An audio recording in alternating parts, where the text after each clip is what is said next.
Ito pala yung bigay ni Kati guys, nung isang araw. So ayan, supsupin natin. Kainin na natin.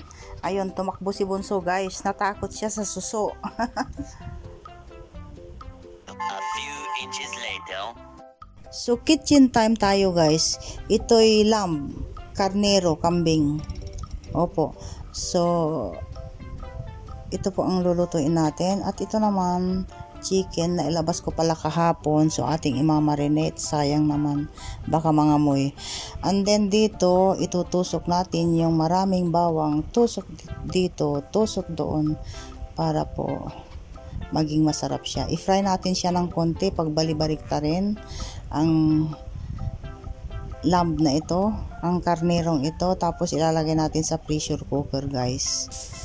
Ayun, kumakanta na yung ating pressure cooker guys, dahil ang way ng pagluto ko ngayon, hinaan natin. Ang way ng pagluto ko niyan guys ay nilagay natin sa pressure cooker, tapos nilagyan natin ng red wine.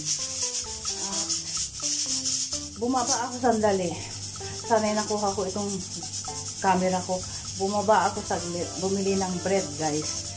Nawalan kami ng bread. At how to say ito. Ito nga pala, meron akong kunting olives dyan. Oo, kunti lang. And then what else? Yun, kumakanta na itong ating pressure cooker guys.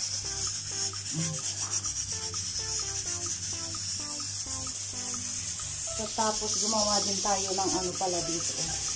Gumawa tayo ng mashed potato para doon sa pagkain yun. Ang kapag na noon ay mashed potato. And then tingnan natin kung may magagawang salad, mga lettuce dyan. I think wala tayo guys. Baka na lang yung cabbage salad ang gawin natin. Ayun. Ganyan lang.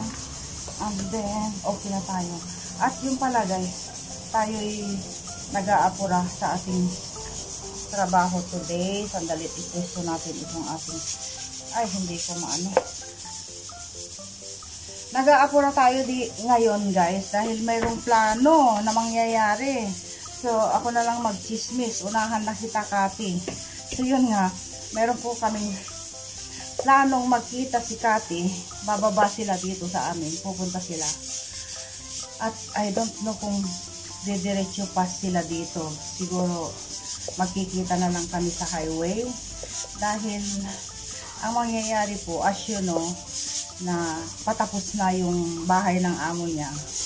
Ang program na susunod guys, pinawisan ako. Ang program na susunod guys, ako na ang mag-o-opening ng mga plano ni nakialam ulit tayo. So yun nga, pagkatapos ng project ng amo ni Kati, magpapagawa din siya ng kanyang kusina. Wow! Congratulations in advance. Opo, dahil po meron siyang sariling bahay, yung pong tinitirahan niya, bali, bahay din ng amo niya sa tabi ng trabaho niya, di ba? Pero meron siyang sariling bahay na yun po ang ipapagawa niya. Magpapagawa siya ng cupboard, tapos yun nga, ang sadya nila today ay para po mamili ng appliances para sa kanyang kusina. Bibili siya ng I think oven, exhaust fan, tapos marami pa guys. Bongga si Kati Oo. So yun, kasi ang mangyayari dyan guys, dahil nga po yung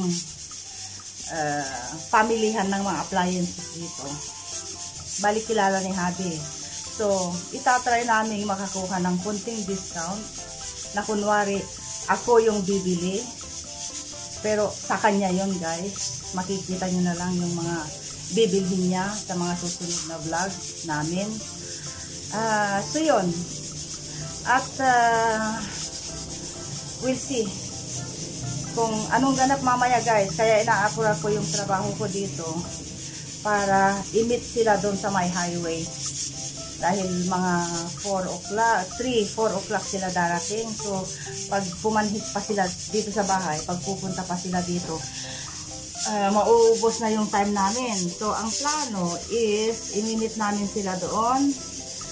And then, pagkatapos ng shopping ni Madam Cathy, ng kanyang mga electric appliances, sa kusina niya, pagkatapos noon ay maggagalaw daw kami doon sa baybayin na kung saan palagi kami noon guys. Oo, doon ang tambayan namin ng mga bata. Pupunta kami doon at we'll see what's going to happen. So, yun na yun guys. At ating lakasan ulit ito para hininaan ko lang para makapag yaw-yawan tayo dito. Ayun, lumakas na. So, mamaya ulit guys. Maliligo na rin ako dahil baka parating na sila. Meron pa tayong 2 oras. So, yun na yun guys. Nakita niyo yun guys, oh. Yung pawis ko, oh. Pawisin talaga ako. Ang gala. Bigla ang gala. Ayan, sino ang mga yan? Oh, ang mga beauty queen ng Lebanon. Ayan si Mira. Kilala na yon, oh, guys. Hello guys, I'm here to Feli's Place. Yes, and we are here. Yes. Ayun. Okay, tapos yun yung mga bodyguard. Yun yung mga bodyguard namin. Ayun, nakita yung sigarilyo ko. Ayan. So,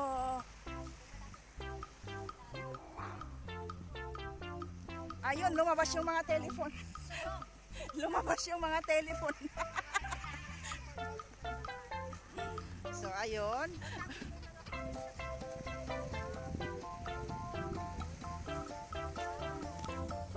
Hindi tayo nakakuha ng ano doon, ano? Tanda mo yon? Yon, palagi kami dito. So, nandito nga kami guys. Medyo pasyal-pasyal ng konti. Kasama namin si Cathy. And then, yun yung tambayan namin. So, sabi ko, punta tayo doon. Lovers in the sky. Oh my God. Oh, ito. Oh, it's still closed. They are not here. There now. They changed the... they changed. So, yun nga guys. Okay. Okay. Ayun. Nag-i-enjoy si ate. Naandun siya, oh. Kumukuha ng video. Ate, you are happy? Sinong gwardiya doon? Yung dalawa? Naiwan sila. Sasamahan nyo kami guys. Medyo kunting Sub up to my wife, please. Subscribe. Subscribe to my wife, please. Please.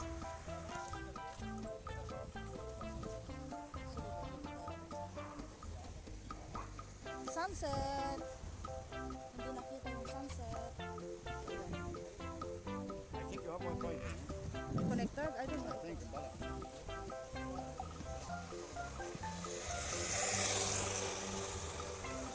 So, aray ko. So, dito guys, napagod, naglakad. Napagod sa kwentuhan, naglakad-lakad sa baybayin. At yan, madilim na po. So, kami naupo sa mga nakahilirang coffee shop dyan. Unang sinerve nila ay coffee, guys. At masarap na yaw-yawan ang nangyari.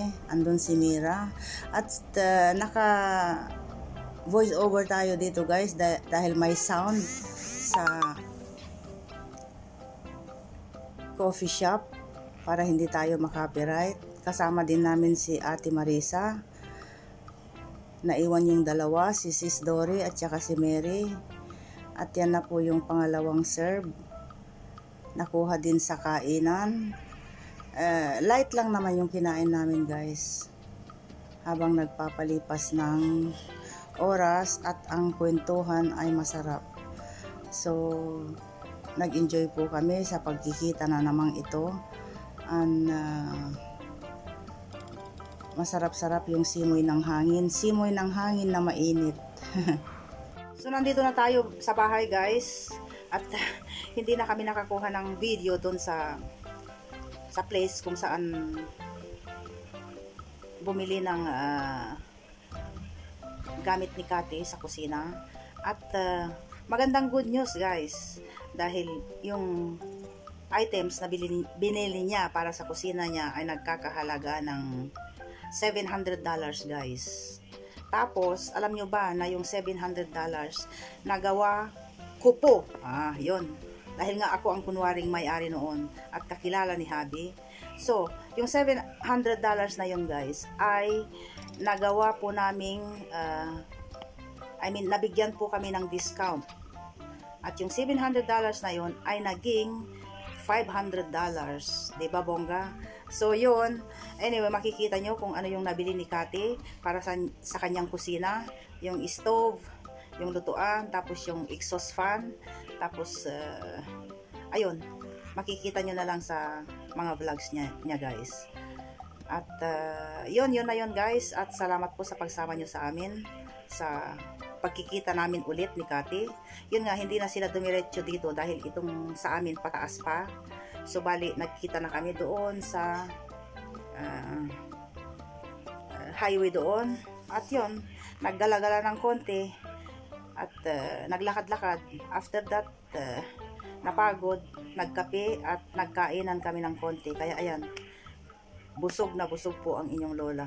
So yun na yun, guys, ang content for today. So sana'y okay kayo dahil okay kami at okay tayong lahat.